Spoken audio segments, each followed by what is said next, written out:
গুম প্রতিরোধ ও প্রতিকার আইন 2026-এর খসড়া নীতিগত ও চূড়ান্ত অনুমোদন দিয়েছে মন্ত্রিসভা।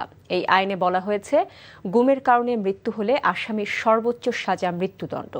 প্রধানমন্ত্রী তারেক রহমান মন্ত্রিসভার বৈঠকে সভাপতিত্ব করেন। এর আগে জ্বালানি সংকট মোকাবেলা এবং নবায়নযোগ্য জ্বালানির ব্যবহার বৃদ্ধির লক্ষ্যে সরকারি গুরুত্বপূর্ণ ভবনে পর্যায়ক্রমে সৌর প্যানেল স্থাপনের নির্দেশনা দিয়েছেন প্রধানমন্ত্রী তারেক রহমান।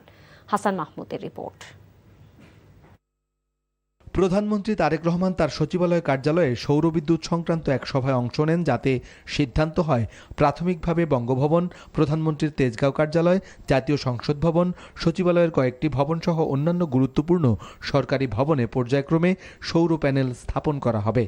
প্রধানমন্ত্রী বলেন, সরকারি ভবনে শুরু হলে সাধারণ মানুষেরও এ বিষয়ে আগ্রহ বাড়বে আর সোলার ইনভার্টার উৎপাদনে ব্যবহৃত কাঁচামাল আমদানিতে দেয়া হবে সরকারি সহায়তা। সকলে মিলে একটু সচেতন হই। ভবিষ্যৎ প্রজন্মের জন্য নিরাপদ দেশ গড়তে পরিবেশ রক্ষার আহ্বান জানিয়ে নিজের ভেরিফাইড ফেসবুক পেজে দেয়া এক ভিডিও বার্তায় প্রধানমন্ত্রী বলেন, সবার ঐক্যবদ্ধ চেষ্টায় সুন্দর বাংলাদেশ পাওয়া সম্ভব। চেষ্টা তো আমাদের সকলের।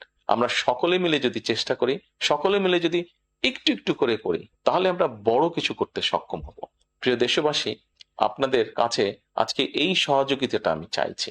আমরা সকলে মিলে আসুন, চেষ্টা করি আমাদের দেশটিকে পরিষ্কার সুন্দর রাখতে। প্রধানমন্ত্রীর সভাপতিত্বে তার সচিবালয় কার্যালয়ে বাংলাদেশ অর্থনৈতিক অঞ্চল কর্তৃপক্ষ বেজার গভর্নিং বোর্ড দেশের অর্থনৈতিক অঞ্চল সম্প্রসারণ, বিনিয়োগ বৃদ্ধি, কর্মসংস্থান সৃষ্টি এবং বৃক্ষরোপণ সহ পরিবেশ রক্ষায় গুরুত্বপূর্ণ সিদ্ধান্ত নেয়।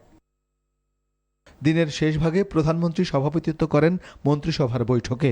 মন্ত্রিপরিষদ বিভাগের সভাকক্ষে অনুষ্ঠিত মন্ত্রিসভার নিয়মিত বৈঠকে দেশের সার্বিক পরিস্থিতি, অর্থনৈতিক কার্যক্রম এবং গুরুত্বপূর্ণ নীতিগত বিভিন্ন বিষয় ও চলমান উন্নয়ন কার্যক্রম নিয়ে আলোচনা হয়। এছাড়া এদিন প্রধানমন্ত্রীর সঙ্গে সৌজন্য সাক্ষাৎ করেন দক্ষিণ কোরিয়ার বাণিজ্যমন্ত্রী ইয়োহান কু।